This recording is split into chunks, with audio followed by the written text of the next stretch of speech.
छत्तीसगढ़ विधानसभा के बजट सत्र का 7वां दिन और सदस्यों के सवालों पर विभाग के मंत्री जवाब देंगे। ध्यानाकर्षण में रायपुर स्मार्ट सिटी में गड़बड़ी का मुद्दा गूंजेगा। वहीं भाजपा विधायक अजय चंद्राकर उठाएंगे मुद्दा सिरपुर महोत्सव के आय व्यय और संचालन में गड़बड़ी पर भी ध्यानाकर्षण।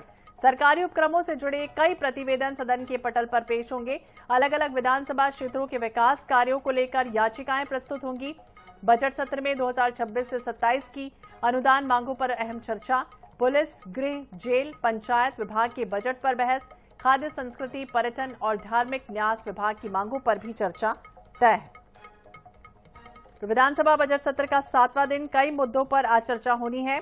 वहीं प्रश्नकाल के दौरान सीएम साय, मंत्री केदार कश्यप, मंत्री टंकराम वर्मा विधायकों के सवालों के जवाब देंगे। तो प्रश्नकाल में सवाल जवाब, वहीं विधानसभा की कार्यवाही जो है वो शुरू हो चुकी है। और प्रक्रिया जब पूर्ण हो चुकी थी तो कितनी राशि का राशि पूर्ण पटाया गया है, इसका बताया जाए।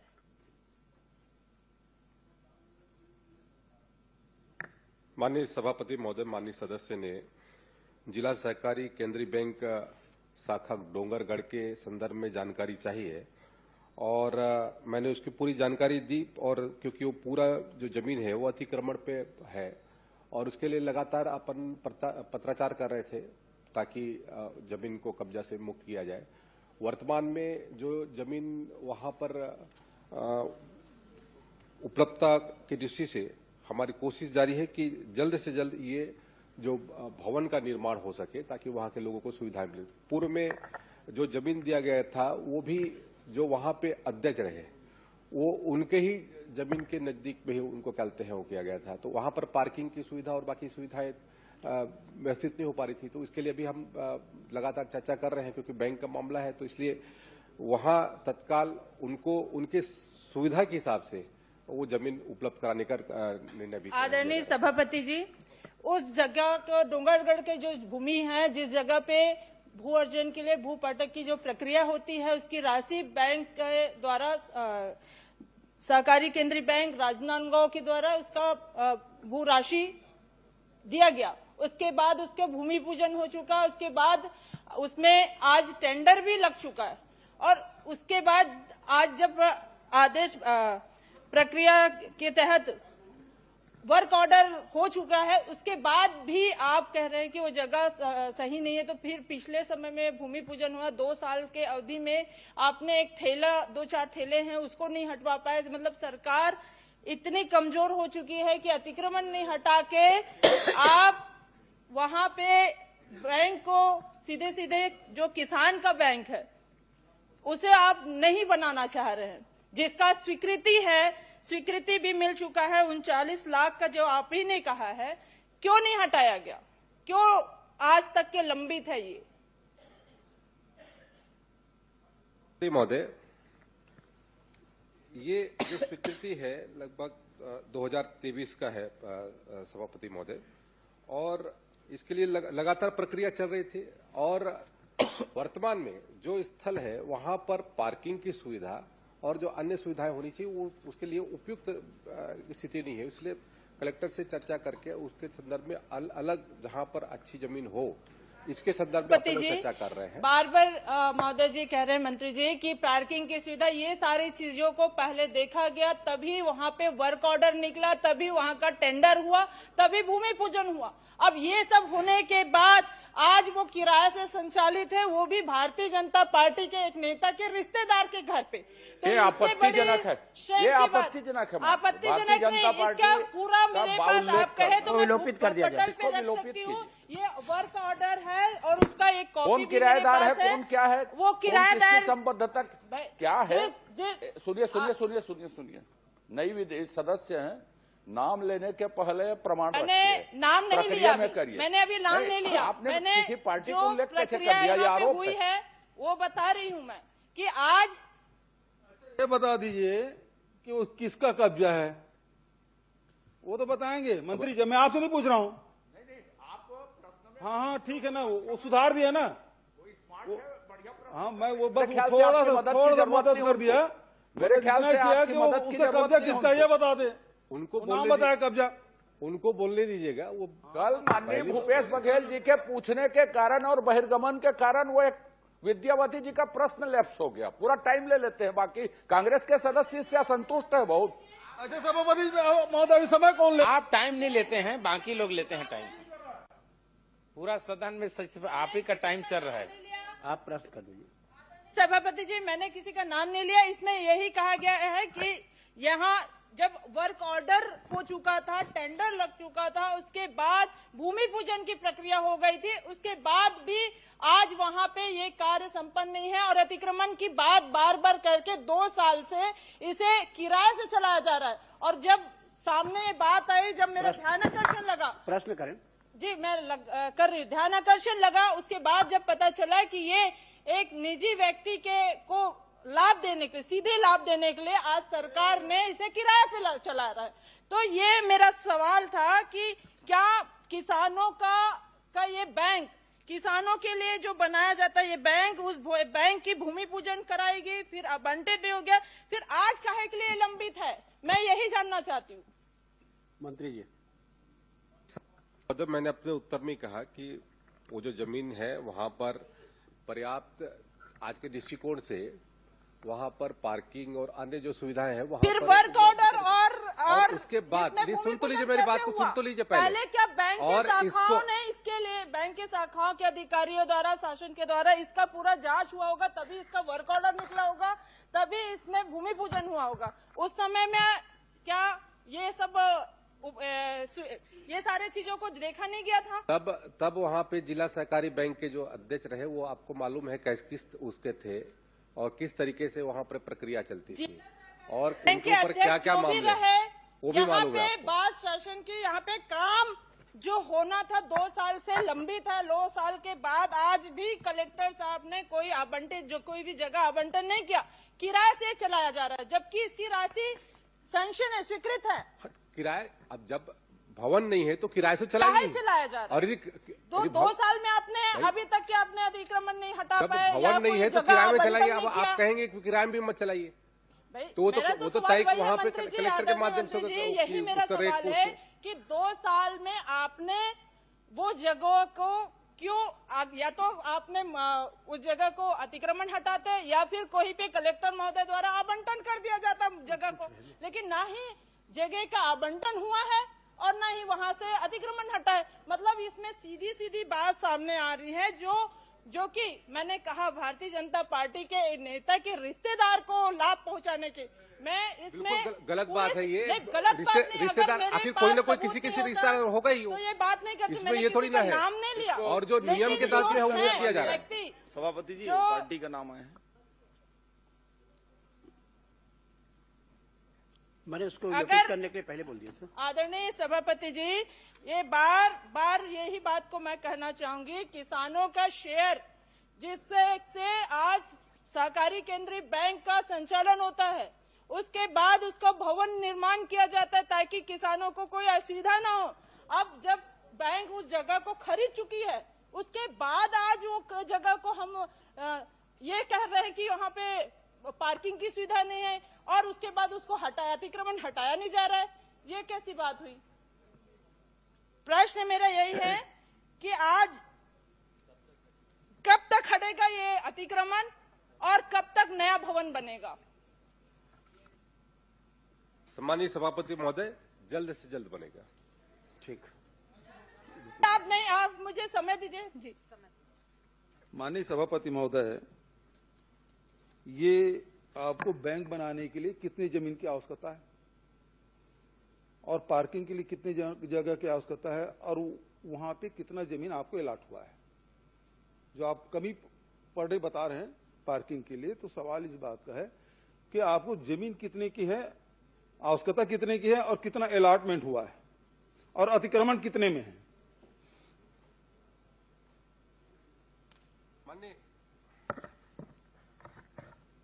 माननीय सभापति महोदय, लगभग वहां पर जो जमीन अलॉट हुआ है वो लगभग 2200 वर्ग मीटर लगभग कहते हैं, उसके कहते हैं वहां पर आवंटित हुआ है। 2200 2200 वर्ग मीटर 2200 वर्ग मीटर। और अभी उससे बड़ी जमीन अपन उसको तलाश रहे हैं। नहीं, सवाल इस बात का है 2200 वर्ग मीटर आपका है तो बिल्डिंग कितने में बनेगा और कितने पार्किंग की आवश्यकता है? क्या अंडरग्राउंड पार्किंग की व्यवस्था कर रहे हैं? ये खाली है, कितना है? आपको कितने जमीन की जरूरत है पार्किंग के लिए और बिल्डिंग कितने में बनेगा? उसमें 3000 स्क्वायर फीट से ज्यादा जमीन की आवश्यकता पड़ेगी और उसमें वहां पर पार्किंग की व्यवस्था भी वहां पर सुनिश्चित बहुत कराएंगे। सुंदर। 3000 वर्ग मीटर की वर्ग फीट की जरूरत पड़ेगी और आपके पास 2200 वर्ग मीटर है, तो 2200 वर्ग मीटर मतलब कितना हुआ? 22,000 वर्ग फीट हो गया, है ना? आपको जरूरत 3000 का है। इसका मतलब यह है कि 19,000 वर्ग फीट जमीन आपका खाली है। आपके पास जमीन पर्याप्त है, आप केवल बहाना ढूंढ रहे हैं कि आपको पार्किंग की जगह कम पड़ रही है, इसलिए आप हटाना चाहते हैं। और जो माननीय सदस्य ने जो आरोप लगाया कि वो अतिक्रमण है और अतिक्रमण आपके किसी चहेते का है, इस कारण से हटाना नहीं चाहते, तो आप कृपा करके उस अतिक्रमण को हटाएंगे नहीं हटाएंगे? माननीय सभापति महोदय, अतिक्रमण को हटाने के लिए हमने जिला कलेक्टर को पत्र लिखा है और जल्द से जल्द वो अतिक्रमण हटेगा ऐसा भी सुनिश्चित कर रहे हैं। और जो जमीन की उपलब्धता है 2200 वर्ग मीटर का वहां पर अभी जमीन है और लगभग 3000 वर्ग मीटर लगभग कहते हैं जमीन अपन और देख रहे हैं ताकि वहां पर सुविधा युक्त जहां पर पार्किंग की व्यवस्था भी सुनिश्चित हो सके, ऐसे जमीन की उपलब्धता पर सुनिश्चित करें। अभी एक मिनट अभी आपने 3000 वर्ग फीट की बात कही, अभी आप कर रहे हैं 3000 वर्ग मीटर की बात, पहले आप 22,000 वर्ग मीटर की बात, तो कौन सी बात आप सही बोल रहे हैं? पर्ची मंगवा लीजिए, थोड़ा दूर हो गया है सभापति महोदय, ये पर्ची दौड़ने वाले थोड़ा से वो आ ही नहीं रहा पर्ची। इसका मतलब क्या है कि आप वहां बनाना चाहते हैं, अतिक्रमण हटाएंगे, कब तक हटाएंगे? क्योंकि 2 साल हो गया, 2.5 साल हो गया, 2023 का मामला है, 26 से 3 साल हो गया, तो आप कब तक के वो अतिक्रमण हटाएंगे? समय कलेक्टर को निर्देश करेंगे कि कलेक्टर को निर्देश भी नहीं कर सकते, जैसे देवांगन जी ने कहा हम कलेक्टर को आदेश नहीं कर सकते, तो यहां उसी प्रकार का आप जवाब देंगे कि आप हटवा रहे हैं और कब तक हटवाएंगे, तिथि बताइए। माननीय सभापति महोदय, तिथि मैं अभी सुनिश्चित नहीं कर सकता, लेकिन जल्द से जल्द हटवाने की श्री तुलेश्वर सिंह। माननीय अध्यक्ष सभापति महोदय, चूंकि सदन में मामला आया है और अतिक्रमण हटाने की बात है, जहां दूसरी जगह बुलडोजर चलाते हैं, यहां कब बुलडोजर भेजेंगे? ये अतिक्रमण कब हटाएंगे? यहां बुलडोजर नहीं चल रहा है, अफीम में कम से कम बुलडोजर चला है माननीय सभापति महोदय, लेकिन इसमें बुलडोजर कब चलेगा? माननीय सभापति माननीय महोदय, सभापति महोदय, बनाने के लिए जगह है, उसके माननीय बाद सभापति किसानों के महोदय, लिए बैंक नहीं किसानों के बनाया साथ अत्याचार सदन करना पर बंद करो। बंद करो। मंत्री जी, संरक्षण अतिक्रमणकारियों को संरक्षण देना बंद करिए आप, और इसके विरोध में हम लोग तुलेश्वर सिंह। बहिर्गमन कर रहे हैं। माननीय सभापति महोदय, मैं विपक्ष का जो बहिर्गमन है, मंत्री से जानना चाहता माननीय हूँ, सभापति महोदय, वो एक नाटक है, वन मंडल का ढोरा समय पास कर रहे हैं कि 5 नंबर का प्रश्न मत लगे, वर्ष नेशनल हेराल्ड का 2023 क्वेश्चन मत आए, 2026 इसके लिए ये समय पास कर रहे थे। क्षेत्र में इसमें कोई बिगड़े वन गंभीरता नहीं सुधार है। योजना अंतर्गत वृक्षारोपण की गई। माननीय मंत्री जी का इसमें जवाब आ चुका है कि वृक्षारोपण नहीं किया गया 3 साल पे, और यदि वृक्षारोपण नहीं किया गया तो क्या भविष्य में वृक्षारोपण करने की कोई योजना है, या फिर किसी अन्य मद से वृक्षारोपण किया जा रहा है, या फिर कौन कौन से ऐसे मद जिसमें बिगड़े वन सुधार की योजना चलाई जाती है? माननीय मंत्री जी। माननीय सभापति महोदय, मैंने अपने उत्तर में स्पष्ट किया है कि इस जो अवधि में जब माननीय सदस्य ने प्रश्न पूछा है तो उस अवधि में बिगड़े वनों के सुधार के लिए कोई राशि आवंटित नहीं की गई, न कोई कार्य हुआ है। अन्य जो कहते हैं योजना के तहत में वहां पर कार्य किया गया है, जो हमारा रूटीन का प्रक्रिया होती है। और माननीय सदस्य यदि चाहते हैं तो उसकी पूरी जानकारी भी उपलब्ध करा दूंगा कि किस तरीके से लगभग वहां पर इस अवधि में लगभग 1.5 लाख वृक्षारोपण किया गया है।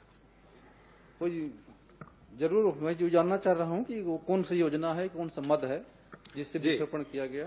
केम्पा मद के तहत में सभापति महोदय वहां पर वृक्षारोपण किया गया है इस अवधि में। धन्यवाद अध्यक्ष।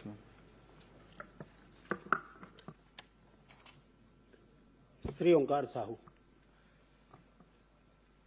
माननीय सभापति महोदय, आपके माध्यम से मैं जानना चाहूंगा कि फिटनेस परमिट एवं ओवरलोड संबंधित प्रकरणों की कार्रवाई के बारे में जानकारी चाहा है और उत्तर में आया है कि निरंक आया है कि प्रदेश में विगत 3 वर्षों में व्यावसायिक वाहनों को बिना भौतिक परीक्षण फिटनेस प्रमाण पत्र जारी किया गया है। तो ठीक है, लेकिन खा नंबर में मैं जानकारी चाहा कि ओवरलोडिंग में कितने प्रकरण हैं, क्योंकि मंत्री महोदय द्वारा जानकारी मिली है कि 77,810 प्रकरण, लेकिन ये मैं पॉइंट पे मांगा हूं, पॉइंट टू पॉइंट। तो ओवरलोडिंग में कितना है ये बताने का कष्ट करेंगे।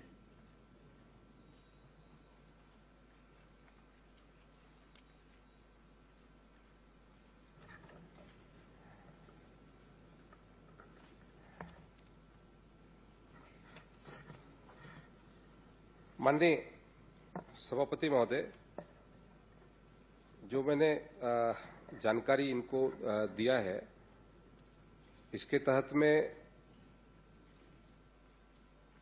माननीय सदस्य ने जो जानकारी चाही थी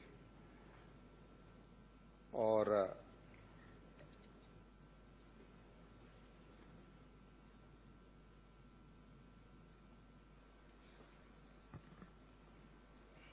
ओवरलोड के, अरे दौड़ लगाओ भाई, इधर दौड़ लगाए।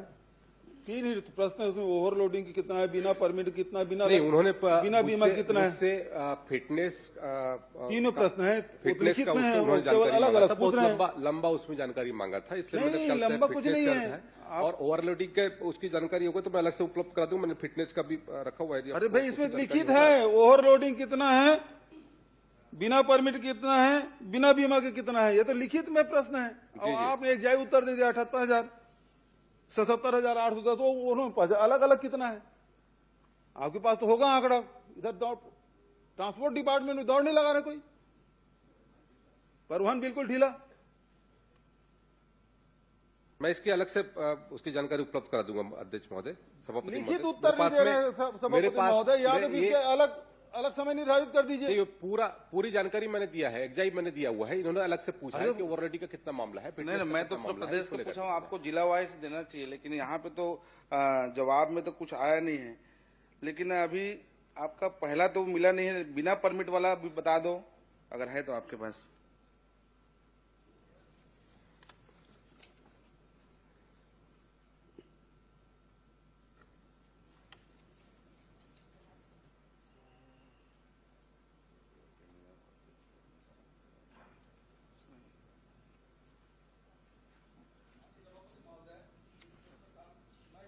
कर रहा हूं कि मंत्री जी की तैयारी पूरी नहीं है, आसंदी से व्यवस्था आनी चाहिए।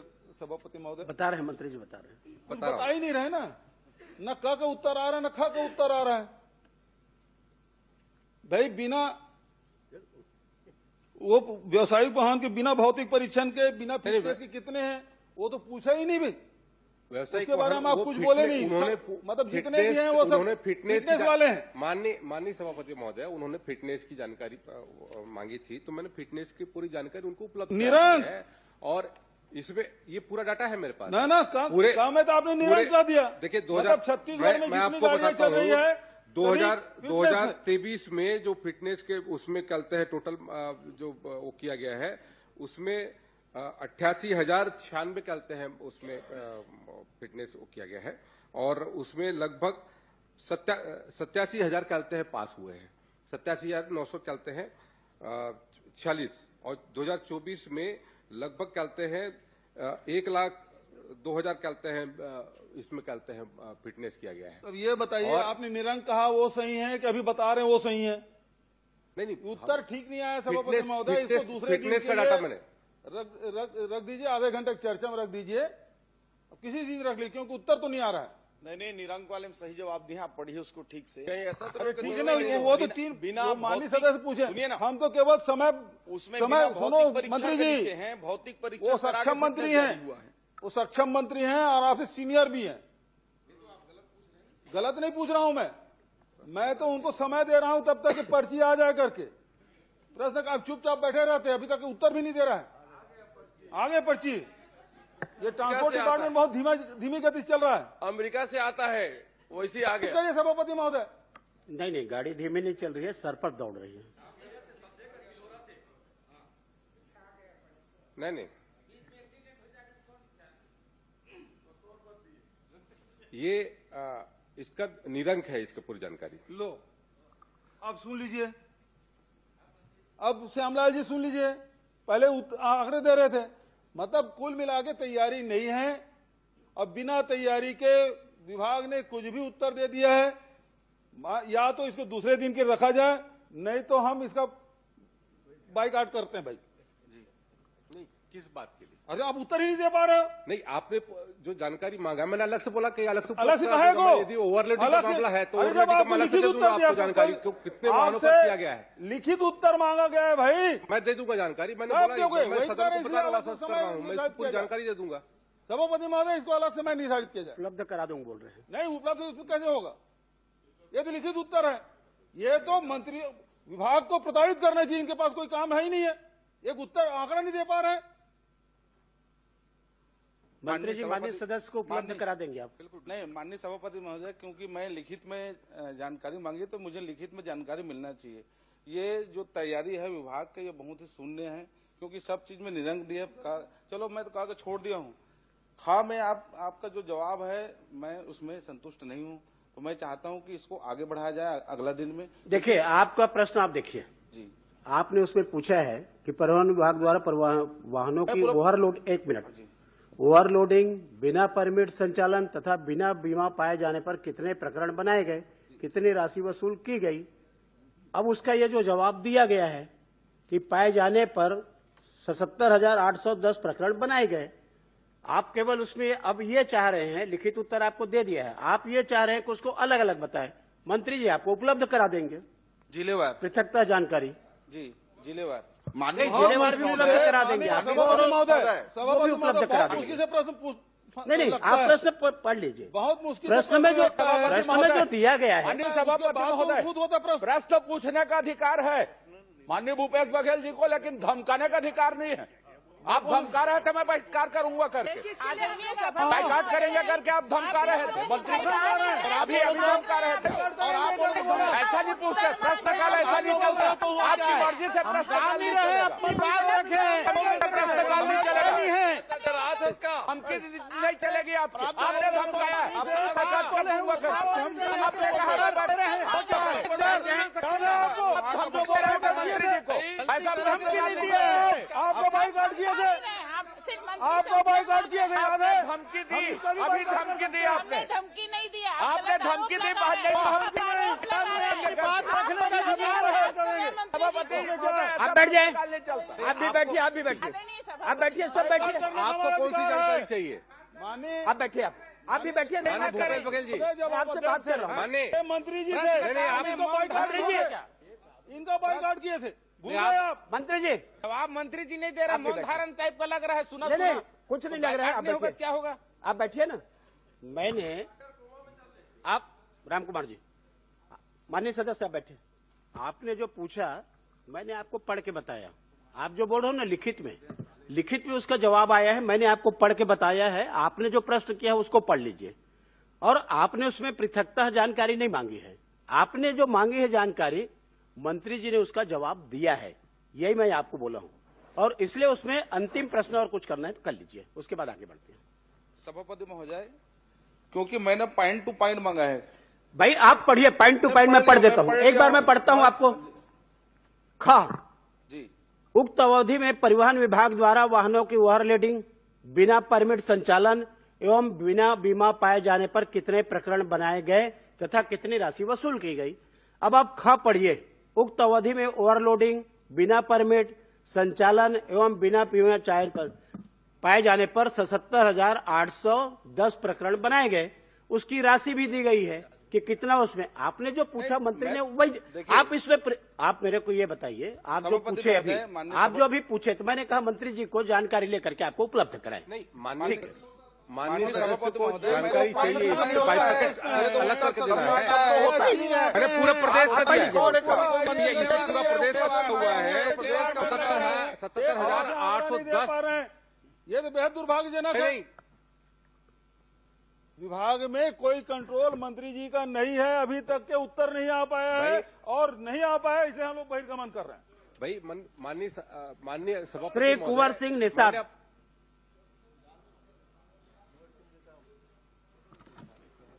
माननीय- माननीय सभापति महोदय, सभापति जी, ये सब क्या बात करेंगे, ये सब रणछोड़ दास हैं, रणछोड़ दास। महोदय मोर चालू होत ना काका तो यूं छोड़, हो नहीं तुम मन छोड़ के बात। अरे तुम तो जा भाई, तो बहिर्गमन में नाम कट गई, टिकटों कट नेताजी गई। के पीछे रहो, टिकट पानी है तो हाँ। बहिर्गमन करो। जेल ला चिंता हुई ना तेवन पाछू पाछू घूमे, मोलापन कर्म पे भरोसा है, मोलापन कर्म पे भरोसा है। ठीक, धीरे धीरे उमन के निपटा। माननीय सभापति महोदय, आज प्रदेश के यशस्वी मुख्यमंत्री जी से सवाल पूछने का सौभाग्य मिला, मैं बहुत बहुत धन्यवाद देता हूं। और मैंने स्पेसिफिक प्रश्न किया माननीय मुख्यमंत्री जी से कि जिला कांकेर तहसील भानु प्रतापपुर के कच्चेआरी डोंगरी में जो माइन संचालित हो रहा है गोदावरी पावर एंड इस्पात लिमिटेड को, माननीय सभापति महोदय जैसा कि जवाब में आया है, उक्त कंपनी को 74.05 हेक्टेयर लगभग 250 एकड़ जमीन खनन के लिए नहीं अपितु किस वैज्ञानिक पद्धति से वेस्ट मटेरियल डंप किए जाने के लिए गैर खनिज युक्त अतिरिक्त क्षेत्र को दिया गया है, चूंकि वह जमीन एक रिजर्व एरिया में। माननीय सभापति महोदय, अब सवाल यह उठता है कि किस विभाग या किस अधिकारी द्वारा यह तय किया गया है कि वो जमीन गैर खनिज युक्त है, जबकि वह जमीन पूर्व में आवंटित 138.96 हेक्टेयर की जमीन से लगा हुआ है। माननीय सभापति महोदय, तो ये जरूर मैं माननीय मुख्यमंत्री से सवाल कर रहा हूं, मैं इसका जवाब चाहता हूं माननीय सभापति महोदय। माननीय सभापति महोदय, माननीय सदस्य के प्रश्न के जवाब में मैं बताना चाहूंगा कि इनके समय जब इनकी सरकार थी तो गोदावरी इस्पात प्राइवेट लिमिटेड को खसरा नंबर 188 रकबा 2.65 हेक्टेयर क्षेत्र को राजस्व नियमों के तहत रिजेक्ट ओवरबर्डन के निस्तारण हेतु सतह अधिकार दिया गया और इसी प्रकार आपके ही सरकार में 4/8/2023 को 61.41 हेक्टेयर भूमि को रिजेक्ट ओवरबर्डन निस्तारण के लिए आवंटन किया गया, लेकिन इस पर नियम कानून को ताक में रख के ये सब दिया गया, जबकि हम लोग लगा हुआ जो 74.05 हेक्टेयर जमीन है उसको पूरी विधि विधान के साथ जो भारत सरकार का खनिज नियम है उसके अनुसार उनको ओवरबर्डन डंप के लिए दिए हैं और वैसे नहीं दिए हैं। उसके लिए messrs Kartikeya exploration and mining service private limited से उसका जांच कराया गया है और जो जीएसआई है उससे भी जांच कराया गया है, उसके नीचे कोई मिनरल्स नहीं है, इसलिए ओवरबर्डन डंपिंग के लिए ये दिया गया है। माननीय सभापति महोदय, माननीय मंत्री जी का जवाब आया है कि जांच कराई गई है। मैं आपके माध्यम से यह जानना चाहता हूं कि 2015 के बाद राजस्व बढ़ाने के लिए शासन द्वारा एक पारदर्शी प्रक्रिया अपनाई गई है ऑनलाइन टेंडर का, जिसमें पारदर्शी भी बने रहे और राज्य की आमदनी बढ़े। ये हुआ भी है चाहे सरकार किसी की भी रहे माननीय सभापति महोदय, लेकिन अभी जो टेंडर हुआ है 11 साल में पहली बार ये प्रक्रिया हुआ माननीय सभापति महोदय कि इस नियम को पहले बिना निविदा के पीछे दरवाजे से सीधा फर्म को दिया गया। माननीय सभापति महोदय, और मैं तो सीधा सीधा सीएम साहब से ये कहना चाहूंगा, आप बड़े उदार हैं, बड़े सीधे हैं, बड़े सहर हैं माननीय मुख्यमंत्री जी। आपके नाक के नीचे ये जो काम हो रहा है, निश्चित ही ये सोचने वाली बात है। सबसे बड़ी बात यह है कि जो ऑनलाइन टेंडर की प्रक्रिया होती है वो प्रक्रिया नहीं हो पाई है, और आपने जो कहा है कि 23/5/2025 में जीएसआई के माध्यम से सशर्त हमने ये टेंडर किया है, तो आप ये बता दें कि जीएसआई के माध्यम से जो हुआ है कि किस आधार पर आपने सहमति दी है, और यदि आपने सशर्त आदेश जारी किया है तो उसकी एक कॉपी उपलब्ध करा दें माननीय सभापति महोदय। माननीय सभापति महोदय, मैं माननीय सदस्य को बताना चाहूंगा कि भारत सरकार खान मंत्रालय के पत्र दिनांक 28/11/2024 के माध्यम से यह स्पष्ट किया गया है कि स्वीकृत खनि पट्टा क्षेत्र से लगकर गैर खनिज युक्त भूमि पर नीलामी की आवश्यकता नहीं होती है। माननीय सभापति महोदय, ये 225 एकड़ जमीन का मामला है, जहां पे आपके खनन चल रहे हैं उससे लगा हुआ जमीन है। क्या किसी कंपनी को उसी आधार पर दे दिया जाएगा कि वो वहां पर माल को डंप करे? उसके दूर में भी तो और जमीन है माननीय सभापति महोदय, उसे भी दिया जा सकता था। लेकिन ये कहीं ना कहीं इसमें अधिकारियों की मिलीभगत है, माननीय मुख्यमंत्री जी को पूरी जानकारी नहीं दे पा रहे हैं, और कहीं न कहीं पर इसमें एक बड़ा ही मामला दिखता है। माननीय सभापति महोदय, मैं आपके माध्यम से यही कहना चाहूंगा, क्या एक बार फिर इस पर पुनर्विचार करेंगे, या जांच कराकर जो जीएसआई का जो जूलॉजिकल सर्वे ऑफ इंडिया है उसके आधार पर ये मापदंड तय करेंगे कि जो वैज्ञानिक पद्धति आपने कहा है और किस वैज्ञानिक पद्धति के आधार पर उस जमीन का आपने आवंटन वहां पर किया है। माननीय सभापति महोदय, मैं बता चुका हूं कि इसमें नीलामी की आवश्यकता नहीं होती है, और इसको जो लगा हुआ भूमि आवंटित किए हैं 74.05 हेक्टेयर, उससे उसका माइनिंग क्षमता बढ़ा है 2.35 मिलियन टन से 6 मिलियन टन उसका उत्पादन होगा, जिससे प्रतिवर्ष 190 करोड़ का अतिरिक्त राजस्व प्रदेश को मिलेगा। और इतना ही नहीं, डीएमएफ में 57 करोड़, डीएमएफ में 5.7 करोड़, एनएमईटी में तथा 13.80 लाख पर्यावरण अधोसंरचना उपकर की प्राप्ति होगी। इससे राज्य सरकार को राजस्व में लाभ होगा। नहीं, वो जो जमीन जो डंप करने के लिए आवंटित की गई है उससे सरकार को क्या फायदा हो रहा है, मैं ये जानना चाहता हूं। क्या उसे जूलॉजिकल सर्वे ऑफ इंडिया इस एजेंसी से जांच करवाएंगे क्या? मैं ये बस अभी हम बताएं ना आपको किससे लाभ हो रहा है, और जीएसआई से और प्राइवेट एजेंसी से जांच करवा चुके हैं, उसमें नीचे कोई मिनरल्स नहीं। सुशांत शुक्ला। सभापति महोदय, मेरा प्रश्न 1635। मैं ये पूछ रहा हूं कि विज्ञापन की जो नीति थी उसके तहत डिजिटल को या प्रिंट को जितना पैसा उनको दिया गया है वो नियम या नीति के अनुकूल था कि विपरीत था? और यदि विपरीत था तो फिर दोषी कौन थे? जब उल्लंघन यदि किया गया तो यह आप बता दीजिए कि नियम के अनुकूल था तो कोई प्रश्न नहीं है। फिर चलिए इसका परीक्षण करा लेंगे जी। अनुज शर्मा जी। नहीं, मेरा एक माननीय सभापति महोदय, मेरा एक आपसे आग्रह है, आपके परीक्षण करा लेने कहने के बाद और नहीं पूछना चाहिए, लेकिन मेरा आपसे एक आग्रह है कि ये विज्ञापन नियम के विपरीत दिए गए हैं जो आपने विज्ञापन की नीति बनाई।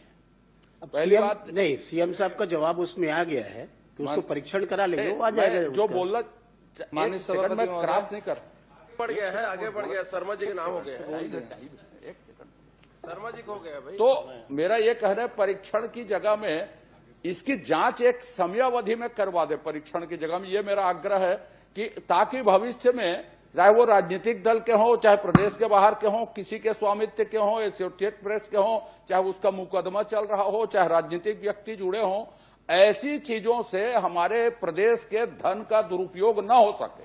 आत्म प्रचार के लिए, व्यक्ति प्रचार के लिए तो स्पष्ट नीति बनेगी जांच के बाद, जो रिपोर्ट आएगी उसके आधार पर। तो मैं आपसे आग्रह करूंगा कि परीक्षण के बजाय उसकी जांच करवाएं, ताकि स्पष्ट नीति बने उसके लिए और इस तरह की घटनाएं न हो। माननीय सभापति महोदय, विज्ञापन नियमावली 2019 की कंडिका 16 के अनुसार एवं वित्तीय अधिकार पुस्तिका में निहित शक्तियों के अनुसार किसी भी समाचार पत्र पत्रिकाओं में उन दरों पर जो उचित समझी जाए विज्ञापन देने की पूर्ण शक्तियां प्रशासकीय विभाग को है। पूर्व सरकार के समय में यह नियम प्रचलन में है। उक्त समाचार पत्र RNI भारत सरकार के पंजीयक कार्यालय में पंजीकृत है। अनुज शर्मा। माननीय सभापति जी, बहुत बहुत आभार, आपने अवसर दिया। मैं माननीय मुख्यमंत्री जी से मैंने एक जानकारी चाही थी आपके माध्यम से धरसींवा विधानसभा क्षेत्र में स्थापित क्रेशर मशीनों की जांच के संबंध में। मैं माननीय मुख्यमंत्री जी से जानना चाहता हूं कि इन क्रेशर मशीन की जांच का क्या नियम है, कब कब किया जाना चाहिए। इस संबंध में मैं उनसे जानना चाहता हूं कि जांच के क्या नियम है और कब कब किया जाना चाहिए। ऐसी कोई प्रक्रिया है क्या जांच के लिए?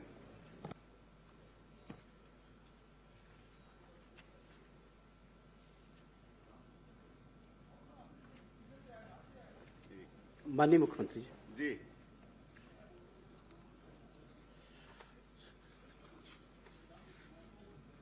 माननीय सभापति,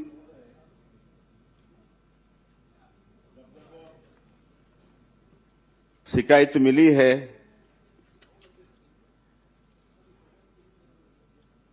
भंडारण नियम 2009 के तहत जांच की जाती है जब जब शिकायत मिली है और माननीय सदस्य के विधानसभा क्षेत्र से कुल 7 शिकायत पिछले 2 वर्षों में मिली है और सबकी जांच माइनिंग विभाग से हुई है और उन पर कार्रवाई हुई है।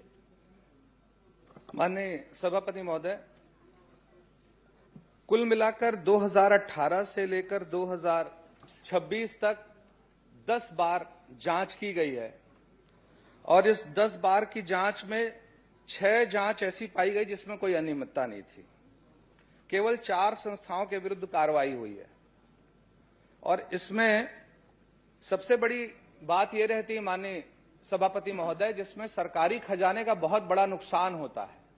जितने की अनुमति होती है, जितने का बिजली बिल आता है, जितने का उत्खनन होता है, उतने की रॉयल्टी नहीं पटाई जाती है, जिससे प्रदेश के खजाने में बहुत बड़ा नुकसान होता है। मैं माननीय मुख्यमंत्री जी से अनुरोध करता हूं और उनसे एक मांग करता हूं कि क्या जिस अनुपात में बिजली का बिल उन संस्थानों में आया है, जिस अनुपात में माइनिंग की गई है और जिस अनुपात में रॉयल्टी पटाई गई है, उसके आधार पे जांच कराएंगे क्या? और मैं बता भी देता हूं, ऐसे एक नहीं कई संस्थान है जिसकी शिकायत आई है। ओसियान अंत्रोस दोंदे कला, बालाजी स्टोन क्रेशर दोंदे कला, मोहन स्टोन लालपुर, विनायक माइनिंग मटिया, भावना स्टोन सेरी खेड़ी, विमला इंफ्रास्ट्रक्चर लिमी देवरी, दीपक अग्रवाल देवरी। ऐसे मेरे पास पूरी लाइन है जिसकी शिकायत आई है। तो मेरा माननीय मुख्यमंत्री जी से आग्रह है कि जितने माइनिंग की परमिशन थी, जितनी माइनिंग हुई है, जितना बिजली का बिल आया है और कितना रॉयल्टी पटा है, इस आधार पर जांच की घोषणा करेंगे क्या? माननीय सभापति महोदय, जैसे मैंने कहा कि जहां से भी शिकायत आई है उस पर जांच हुई है और जो सही पाए गए हैं उन पर कार्रवाई हुई है और उनसे समझौता राशि भी वसूल किया गया है। माननीय सभापति महोदय, इसमें अभी तक 6 सालों में 2,70,000 रुपए का अर्थदंड लगा है, सिर्फ 2,70,000 का। मेरा बस इतना आग्रह है माननीय मुख्यमंत्री जी से, क्योंकि इसमें प्रदेश के खजाने में पैसा आना है रॉयल्टी का। ये रॉयल्टी की चोरी का मामला है कि बिजली बिल के अनुपात में जितना उत्खनन हुआ है उस आधार पे जांच कराएंगे क्या? मैं माननीय मुख्यमंत्री जी को मैं मांग कर रहा हूं, उसके आधार पे जांच की घोषणा कर दें बस। होगी तो आप दे देंगे, लिख के जांच करा लेंगे। श्रीमती संगीता। माननीय सभापति जी, माननीय भूपेश बघेल जी के बार बार बहिर्गमन से नेता प्रतिपक्ष जी थक गए हैं, नाराज हो गए हैं, अस्वस्थ हो गए हैं कि सदन से चले गए हैं। आप एक व्यवस्था दीजिए कि प्रश्नकाल के बाद संसदीय कार्य मंत्री का इस विषय में वक्तव्य आए। सदन चिंतित है, श्रीमती नेता संगीता प्रतिपक्ष जी सिन्हा। बार बार से परेशान हो गए हैं। नेताजी न इसमें एक थके व्यवस्था हैं दीजिए न परेशान कि है। संसदीय कार्य मंत्री जी का बयान है, नेता प्रतिपक्ष जी आखिर है कहाँ? नाराज होके गए हैं, हाउस चल आदरणीय रहा है, सभापति बार बार महोदय जी, उसको चला समय देते का- हैं, जबरदस्ती समय ले जाते की हैं। बताइए, तो अभी सदन में ये इसमें समय एक खराब कर रहे संसदीय हैं कार्य सभापति मंत्री आदरणीय का सभापति वक्तव्य महोदय आना जी, चाहिए। समय माननीय समय सभापति खराब महोदय। कर रहे हैं, मुझे समय चाहिए। आप कृपया आदरणीय शासन को सभापति निर्देशित महोदय कर जी, दें, प्रश्नकाल मेरा के बाद एक उसमें प्रश्न है वक्तव्य मंत्री आ जाए महोदय जी से। नेता प्रतिपक्ष जी की सिचुएशन स्थिति आदरणीय के बारे में। सभापति महोदय जी, समय संगीता सिन्हा जी। ये क्या है कि आज 3 प्रश्न में ही सत्ता पक्ष की हालत खराब हो गई और इस कारण से मोर्चा संभालना पड़ रहा आपको, लेकिन इससे कुछ फर्क पड़ने वाला नहीं है। नेताजी पे पूरा विश्वास कुछ हम मिलने सबका वाला है भी नहीं। और नहीं, नेताजी इसमें का संरक्षण हम वक्तव्य आना सबको है। चाहिए संसदीय कार्य मंत्री का। आखिर प्रश्न- नेता प्रश्न प्रतिपक्ष जी काल को है। परेशान किया जा रहा है, प्रश्न वो करने है दीजिए। कहाँ? मिलने वाला नहीं है। नाराज होके चले गए हैं, थक गए हैं, क्या है? श्रीमती संगीता सिन्हा जी। ने लिया गया, उसमें बयान आदरणीय आना सभापति चाहिए। अनुमति से किया जा रहा है। राजस्व न्यायालयों के द्वारा किन किन नेता अतिक्रमण प्रतिपक्ष कार्यों दबाव को- महसूस कर रहे हैं। प्रश्नकाल अरे मुख्यमंत्री और संसदीय कार्य मंत्री के को पूरा बाइकाट किए हैं। आप वित्त मंत्री देख लीजिए और दूसरे गृह मंत्री देख लीजिए, दोनों गायब हैं, वो आए ही नहीं प्रश्नकाल में। आप लोग कुछ मिलने वाला नहीं आदरणीय है, बाबा जी सभापति की महोदय चुल्लू जी, मिली। राजस्व न्यायालयों के द्वारा किन किन अतिक्रमण कार्यों को अतिक्रमित भूमि के बेदखल किए जाने के संबंध में वारंट जारी किया गया सभापति महोदय जी। और इसी में एक दूसरा प्रश्न है सभापति महोदय जी, किन कारणों से अभी तक बेदखली के कार्रवाई को नहीं की गई है? मैं हाजिर हूँ भाई चंद्राकर जी, मैं हाजिर हूँ, आप चिंता न करें।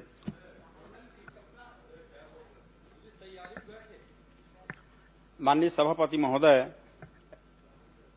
माननीय विधायक ने अपने विधानसभा क्षेत्र संजारी बालोद के अतिक्रमण के संबंध में 1 जनवरी 2023 से लेकर के 31 जनवरी 2026 तक के अपने ग्रामीण क्षेत्र और नगरीय निकाय के शासकीय भूमि पे अतिक्रमण, अवैध निर्माण की शिकायत के संबंध में बहुत विस्तार से जानकारी चाहिए है। मैं बताना चाहूंगा माननीय सभापति महोदय कि बालोद विधानसभा, संजारी बालोद विधानसभा क्षेत्र के अंतर्गत आने वाले ग्राम और नगरीय निकायों की शासकीय भूमि पर